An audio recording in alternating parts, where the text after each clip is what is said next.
welcome to Orariki. Liz touched on Ruahiki as an ancestor here at Taumotu. His pa site was here on this high piece of ground, and is where our church and our urupa now are. And this was one of the main centres of the Taumotu kāinga, and the main fortified pa site. The kāinga itself stretched right down to the area we'll drive past to the Fisherman's Point, where there were greenstone working factories, there were food preparation sites and the likes. This area, the lake, and Liz talked about the original size of the lake. When we think about it, we think about it 4 metres above sea level, and so this was completely inundated by lake.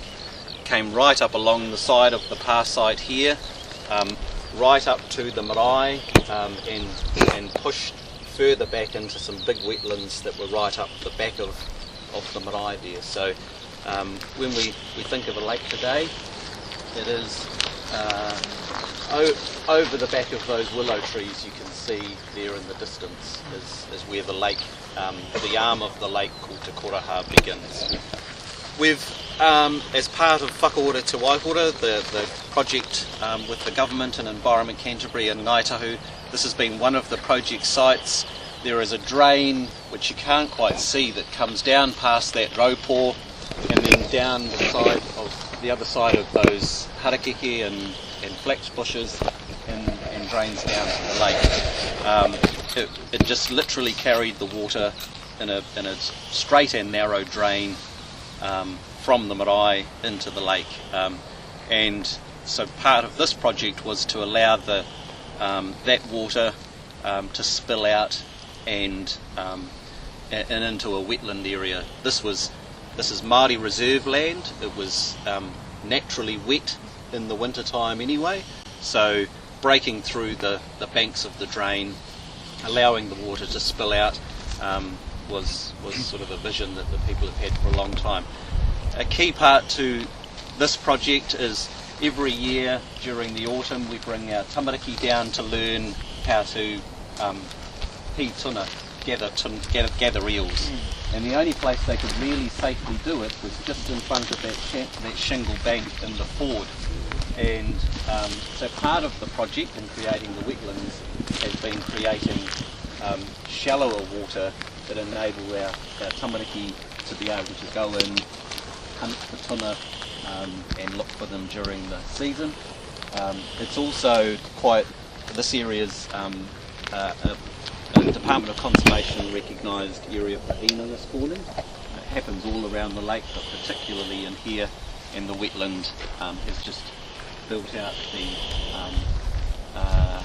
the wetland habitat for the inanga. And we are lucky enough at the moment, just over in the arm of the lake, to have a couple of bittern who live there, and the aim is, by providing this, that hopefully our bittern have a greater area to expand into, but come closer to us in that. The last point I'll just note is just our church is 133 years old.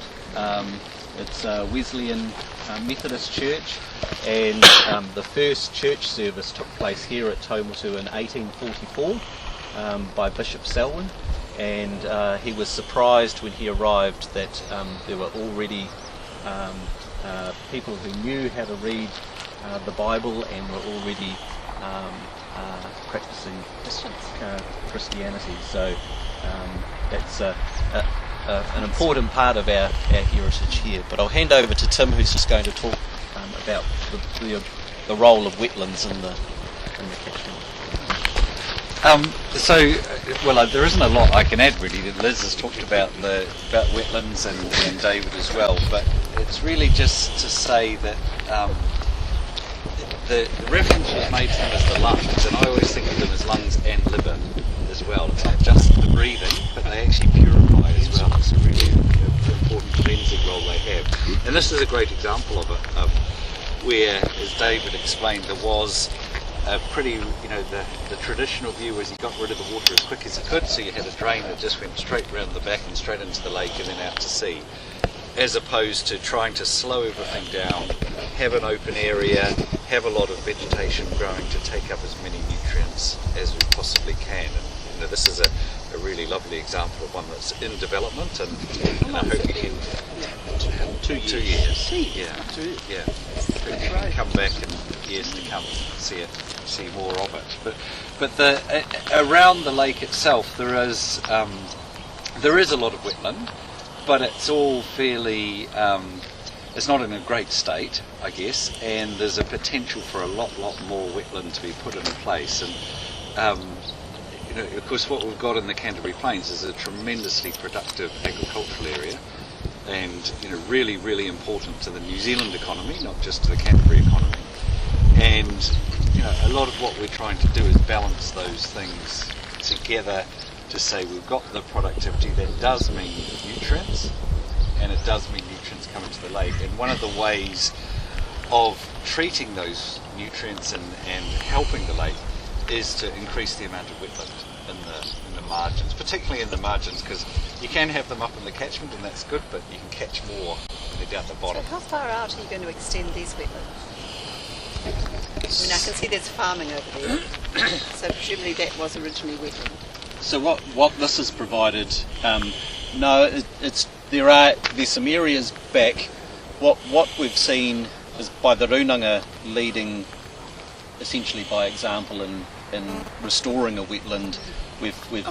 A lot of our neighbouring farmers have come down and admired and actually enjoyed what's been created, and so there's a farm just northwest of the marae, and he's got a couple of backwaters that he's looking to do a similar exercise with. So it's provided an example that other farmers in the area are now looking at what's possible on their land and what they'd like to do. So and that's been part of it. There isn't a master plan of this is going to be wetland, this is the sort of thing we'd like to see. For Waikekiwai, for this catchment, the marae, the Runanga has a master plan for the whole catchment. It's not a big catchment, it begins with springs, and it's about us working with landowners and working with our community to progressively move in the direction of that. Of course, it's private land mixed in, so we've got to just work our way with them and work in partnership and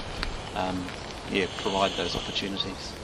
And actually on the other side of the lake, we won't get a chance to go there today, there is a site that is just starting to be developed, and that's on land that was a traditional area. It's actually owned now by Environment Canterbury, but it's and we're restoring a wetland in there that'll be about 10 hectares, which is tiny. It's absolutely tiny, because we did a calculation on the amount of wetland we would need in this catchment to treat the amount of nutrients coming in. And at the maximum, the best level would be about 5,500 hectares. Oh. But even, 2,000 hectares of wetland would make a significant difference. And actually that's quite achievable, 2,000 hectares. There is 2,000 hectares in the margins of the lake that could be pulled back into proper functioning wetland.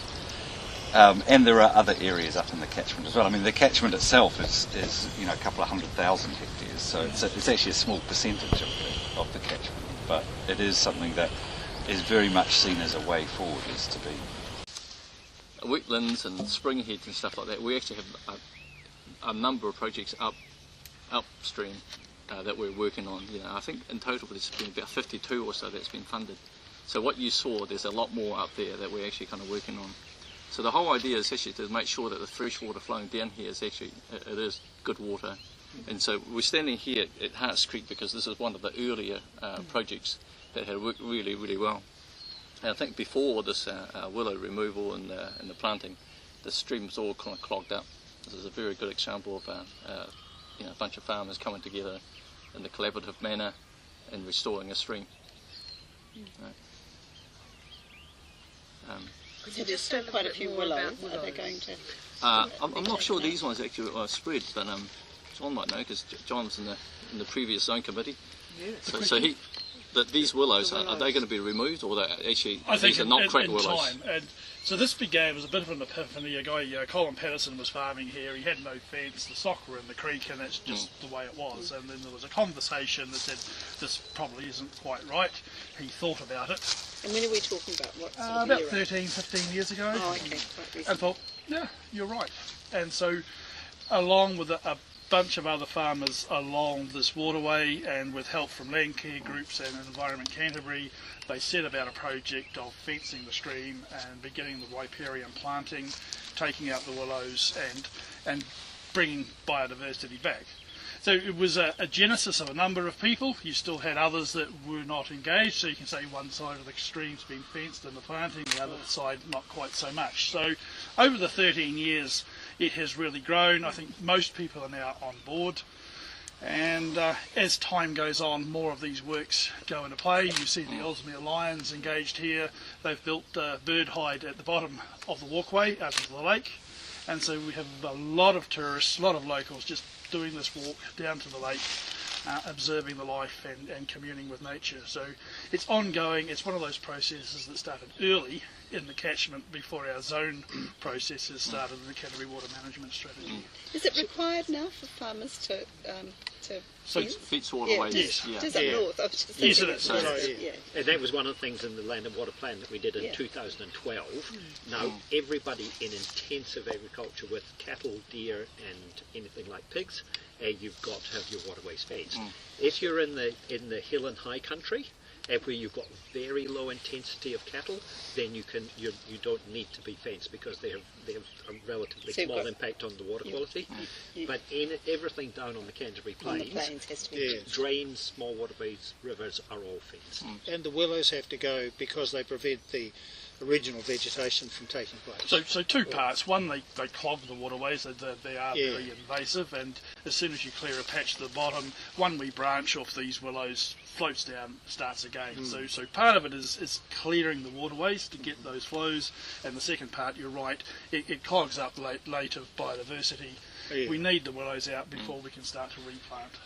I'd just make one comment on that, though, But is that they do provide structure in terms of the habitat, and it's a really bad thing to do just to go in and rip everything out. It's actually better to gradually work its way back in and take out bits and replace, and then that's about right. So another good example of that is up in the Selwyn River there's actually a lot of willow, and that kind of holds the bank in place and keeps the river running in a certain direction.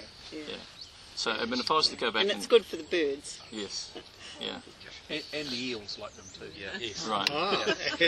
Provide good bank habitat. Yes.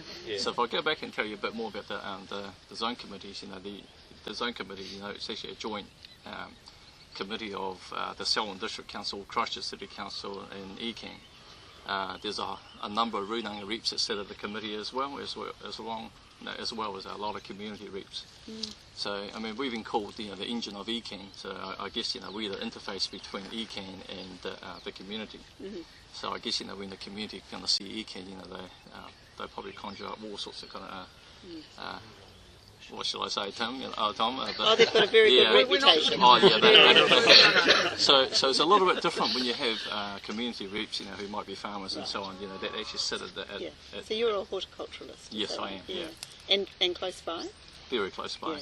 So it's easier, for us to kind of argue against other farmers what's good and what's not, because it's harder for a farmer to pull one over us, because there are farmers at the zone committee. And so John was in the zone committee before me, and Tom was actually representing ECAN at the time. And so a lot of the hard work has already been done, in terms of setting the limits, when I came into it. So, I mean, I say that as if, it was easy, but these guys, did the battle, back then in setting the limit. It's actually quite a hard ask, because, trying to get a whole room full of people to agree, and completely agree as well, and that's actually really, really difficult. And so now that the limits have been set, the farmers have to abide by those rules. So there's a certain amount of nutrients they can leach into the waterways. There's a baseline that they can't exceed, all those kind of things. And do you have facilities to monitor that? Yes. And what happens if they do exceed it? That's up to ECAN. So, so we have a farm environment plans, and they are audited within 12 months of them first being put in place.